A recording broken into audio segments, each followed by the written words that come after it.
అందరికీ నమస్కారం. జై తెలంగాణ, జై తెలంగాణ, జై తెలంగాణ, జై తెలంగాణ.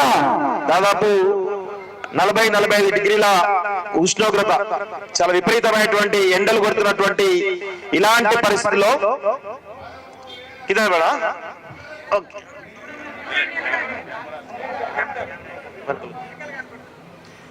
సో ఇంత పెద్ద ఎత్తున 45 డిగ్రీల ఉష్ణోగ్రతలు ఉన్నటువంటి ఈ పరిస్థితుల్లో కూడా రోజు మనం పేపర్లో చూస్తా ఉన్నాం.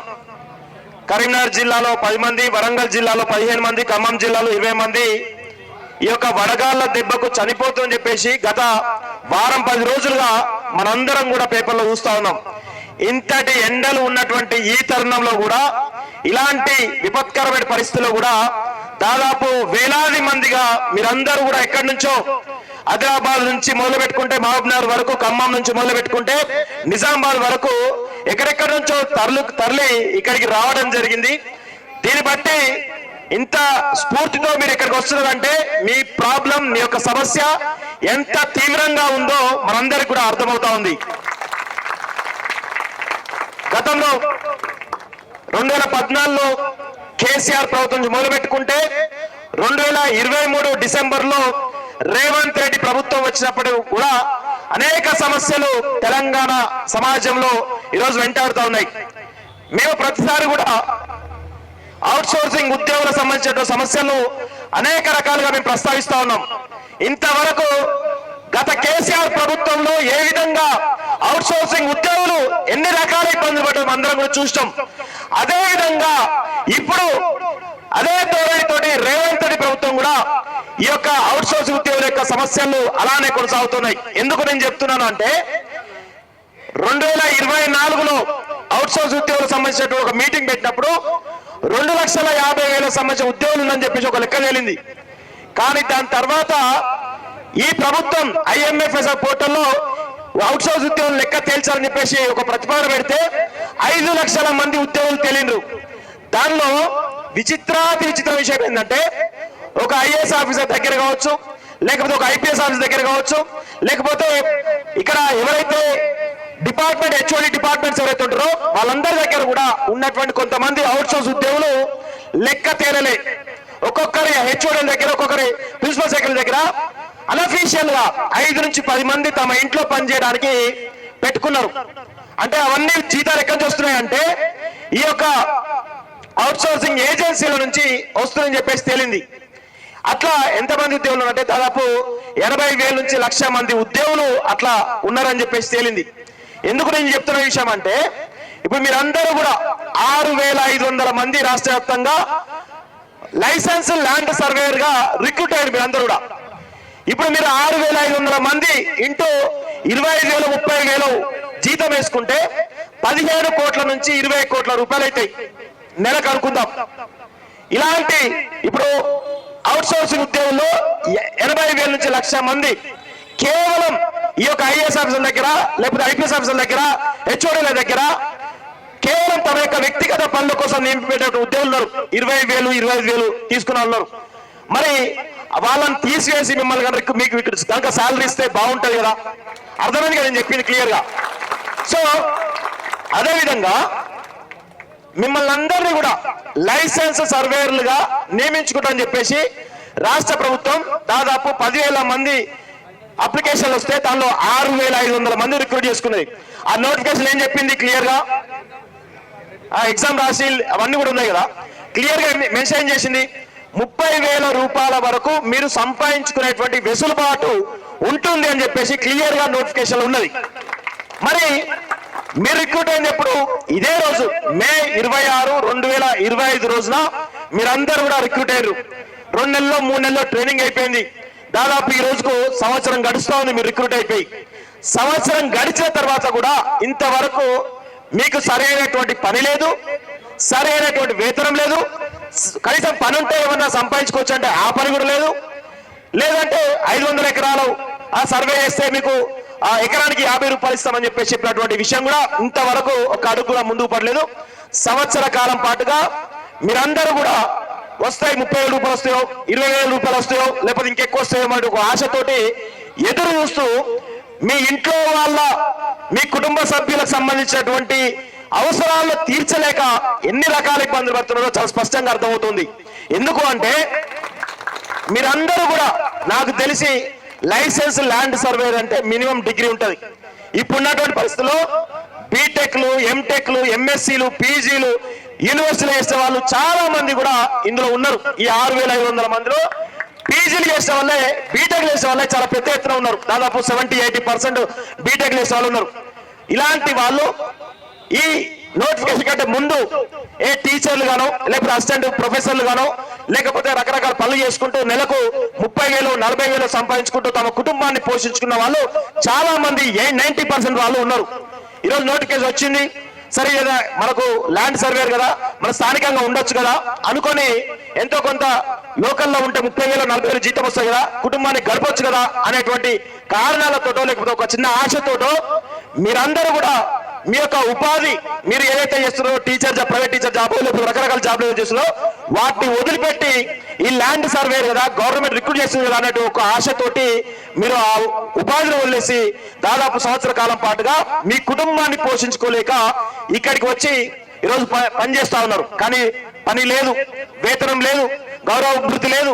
కనీసం నెలకు 25,000 30,000 వస్తాయి అనుకుంటే కనీసం 1000 2,000 వచ్చినటువంటి పరిస్థితి కూడా లేదు అనేది చాలా స్పష్టంగా అర్థమవుతుంది. ధరణి తోటి ఏ విధంగా తెలంగాణ రాష్ట్రంలో ఎంత భూముల సమస్య విషయంలో ఎంత అధ్వానంగా తయారైందో రేవంత్ రెడ్డి ఏమన్నాడు, ధరణి మేము ప్రభుత్వంలోకి వస్తే ధరణి తీసేసి కొత్త అప్లికేషన్ తీసుకొస్తాం, రకరకాల సమస్యలు ఉన్నాయి, 20 లక్షల అప్లికేషన్ పెండింగ్ లో ఉన్నాయి, 10 లక్షల అప్లికేషన్ పెండింగ్ లో ఉన్నాయి, వాటన్నిటి కూడా తీర్చేస్తామని చెప్పేసి రేవంత్ రెడ్డి ప్రగల్భాలు పలికి భూభారత్ తీసుకొచ్చిండు. భూభారత్ తీసుకొచ్చిన తర్వాత ఏమైనా వెసులుబాటు వచ్చిందా? 10 లక్షల అప్లికేషన్లు 20 లక్షల అప్లికేషన్ పెండింగ్ లో ఉన్నాయి కదా, ఎన్ని అప్లికేషన్ క్లియర్ చేసి అని చెప్పేసి ఆరాధిస్తే ఒక్క అప్లికేషన్ కూడా క్లియర్ కాలేదు. దానికి సంబంధించి కమిటీ వేశారు. భూమి సునీల్ గారు కానీ, కోదండ రెడ్డి లాంటి వాళ్ళు కానీ చాలా మంది నిపుణుల కమిటీ వేసినప్పుడు కూడా ఇంతవరకు భూభారతిలో ఒక సమస్య కూడా సాల్వ్ కాలేదు, పూర్తిగా విఫలమైపోయింది. నేను ఒకటి అడుగుతా ఉన్నాను, రెవెన్యూ శాఖ మంత్రి పొంగులేటి శ్రీనివాసరెడ్డి ఉన్నారు కదా, ఇక్కడే హైదరాబాద్ నడిబొడ్డున గచ్చిబౌలి పక్కన వట్టినాగరపల్లి అనేటువంటి ఒక విలేజ్ ఉంటది. అక్కడ ఎకరానికి 50 కోట్ల నుంచి 60 కోట్ల రూపాయల ధర పలుకుతుంది. అలాంటి కాస్ట్లీ ప్లేస్ లో ఒక ప్రైవేటు ప్రాపర్టీ సంబంధించినటువంటి 14 ఎకరాల భూమిని కబ్జా చేసే విషయం రీసెంట్ గా అందరం చూసాం. 10 ఎకరాలు 14 ఎకరాలు ఉంది, సరే 10 ఎకరాలే తీసుకుందాం. 10 ఎకరాలు ఇంటూ 50 కోట్లు వేసుకున్నా కానీ 500 కోట్ల రూపాయలు. 500 కోట్ల రూపాయలు అంటే ఇక్కడ ఉన్నటువంటి 6,500 మందికి కనీసం 25,000 30,000 ఇస్తే నెలకి 20 కోట్లు ఖర్చు వస్తుంది. అలా 500 కోట్లు అంటే ఒక ఆ ల్యాండ్ వాళ్ళు చెప్తున్నాను, 500 కోట్ల ప్రాపర్టీని మింగడానికి ట్రై చేసినట్టు పొంగులేటి శ్రీనివాసరెడ్డి ఈరోజు అవే డబ్బులను కనుక మీకు ఇస్తే ఎన్నేళ్ళు గడుస్తాయి మీకు ఆలోచించాడు. ఒకసారి దాదాపు 1-2 సంవత్సరాల పాటుగా మిమ్మల్ని పెంచి పోషించవచ్చు. అది కూడా మీతో పని చేయించుకొని పెంచి పోషించవచ్చు. అలా ప్రైవేట్ భూములను మొత్తం ప్రభుత్వ భూములను అన్ని మింగేస్తా ఉన్నారు. మొత్తం తెలంగాణ అంటేనే భూముల పంచాయతీ అయిపోయింది, తెలంగాణ అంటేనే భూములను దోచుకోవడం అయిపోయింది. కేసీఆర్ నుంచి మొదలు పెట్టుకుంటే ఇప్పుడు రేవంత్ రెడ్డి వరకు కూడా భూమి దొరికిన ఎక్కడ ప్రభుత్వ భూమి దొరికినా, ప్రైవేట్ భూమి దొరికినా, కాందిశిఖల భూమి దొరికినా, లేకపోతే దేవాలయ భూమి దొరికినా, ఏ భూమి దొరికినా కానీ మొత్తం భూములను కొల్లగొట్టడే పనిగా గత ప్రభుత్వం చేసింది. ఈ ప్రభుత్వం కూడా అదే ప్రయత్నం చేస్తా ఉంది.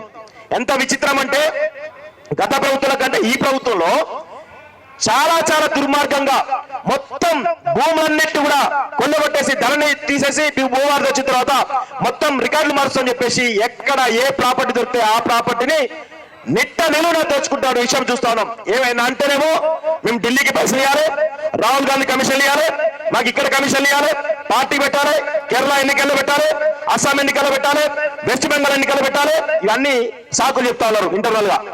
ఇంత దుర్మార్గమైనటువంటి పరిస్థితులు నెలకొన్నటువంటి పరిస్థితుల్లో మీకు ఎకరానికి ఒక ల్యాండ్ సర్వే చేస్తే 50 రూపాయలు ఇస్తామన్నారు. దానికంటే ముందు మీతో ఏమన్నారు, రిక్రూట్ చేసుకున్నప్పుడు 1000 రూపాయలు అప్లికేషన్ ఫీజు ఉంటుంది, 950 రూపాయలు మీకు ఇస్తాము, 50 రూపాయలు గవర్నమెంట్ ఫీజు తీసుకుంటామని చెప్పినటువంటి ప్రభుత్వం తీరా మిమ్మల్ని రిక్రూట్ చేసిన తర్వాత రివర్స్ అయిపోయింది. ఎకరానికి 50 రూపాయలు మీకు, 950 రూపాయలేమో ప్రభుత్వానికి. ఇంత దుర్మార్గం ఎక్కడ ఉంటుందా? 50 రూపాయలకి ఒక ఎకరానికి 50 రూపాయలు అంటే ల్యాండ్ సర్వే చేయాలి. ఒకవేళ సర్వే నెంబర్ ప్రకారం కనుక మీరు సర్వే చేస్తే ఒక ఎకరం సర్వే చేయాలంటే 1.5-2 గంటల పాటు సర్వే అవుతుంది. దాన్ని మళ్ళీ మ్యాపింగ్ చేయాలి, ఎక్కడికి పోయి ఇంటికి పోయి మ్యాపింగ్ చేయాలి, దానికి ఎంతో టైం పడుతుంది. అంటే ఒక గంట, 2 గంటల, 3 గంటల, అంటే 50 రూపాయల కోసము మీరు ఒక 3-4 గంటలు కష్టపడితే కానీ 50 రూపాయలు రావు. ఒకటే చిన్న ఎగ్జాంపుల్ చెప్తాను, మిమ్మల్ని కించపరిచేట్టు కాదు కానీ, ఫర్ సపోజ్ మనకు జిహెచ్ఎంసీలో పారిశుద్ధ కార్మికులు ఉంటారు. జిహెచ్ఎంసీలో మైక్ ఉంది ఇంకోటి,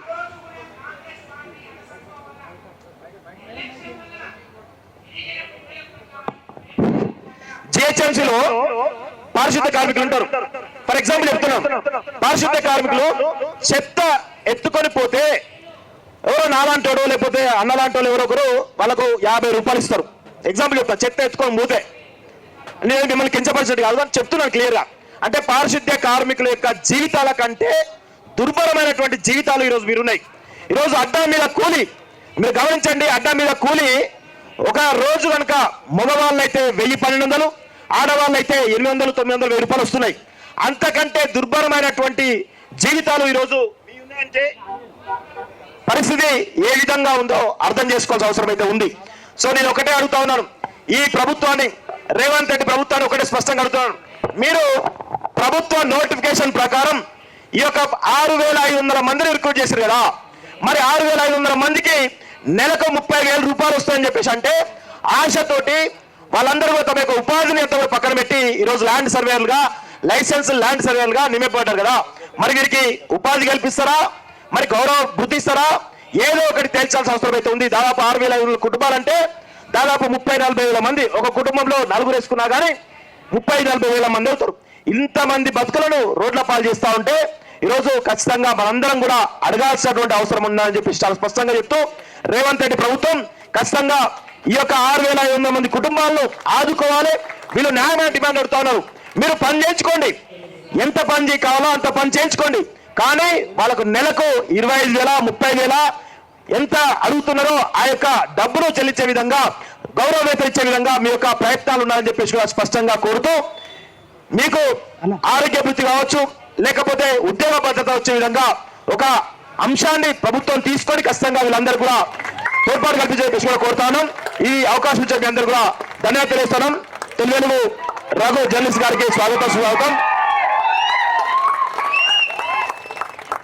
స్పష్టంగా 2 డిమాండ్లు మనకు ప్రధానంగా. ఒకటి, గౌరవ వేతనం 25,000, 30,000 మీరు నిర్ణయించండి. ఎందుకంటే ఇప్పట్లో 10,000, 20,000, 30,000 లక్షలు సరిపోయిన పరిస్థితి. ఎందుకంటే ఒక స్కూల్లో మన యొక్క చిన్న బాబులు యూకేజీ, ఎల్కేజీ చదివాలంటే ఎంత ఖర్చు వస్తుందో మనం చూస్తున్నాం. అలాంటి దుర్భరమైనటువంటి అన్ని నిత్యావసరాలు పెరిగిపోయాయి. పెట్రోల్, డీజిల్ ధరలు గత 10 రోజుల్లో 10 రూపాయలు పెరిగిపోయాయి. ఇలాంటి పరిస్థితుల్లో మనకు 25,000 ఇచ్చినా 30,000 ఇచ్చినా సరిపోయినటువంటి పరిస్థితి కనబడుతుంది. ఎందుకంటే మీ యొక్క డీజిల్ ఖర్చులే నెలకు 10,000 అవుతాయి. ఎందుకంటే మీరు ఒక ఊర్లో ఉంటారు, నివసించేది ఒక ఊర్లో, మీరు సర్వే చేసేదేమో పక్క మండలం ఎక్కడో సర్వే చేస్తారు 20-30 కిలోమీటర్ల దూరంలో. మొన్న అన్స్కిల్డ్ లేబర్కే 20,000 ఇస్తా అన్నాడు. 30,000కు మించి ఇవ్వాలి. మేము అందరం గ్రాడ్యుయేట్లము ఇలా రోడ్ల మీద కూర్చున్నామంటే మా పరిస్థితి బాగాలేకనే వచ్చినాం. అన్స్కిల్డ్ లేబర్ కి 20,000 అని చెప్పేసి మొన్ననే రీసెంట్ గా కేంద్ర ప్రభుత్వం ప్రకటించింది.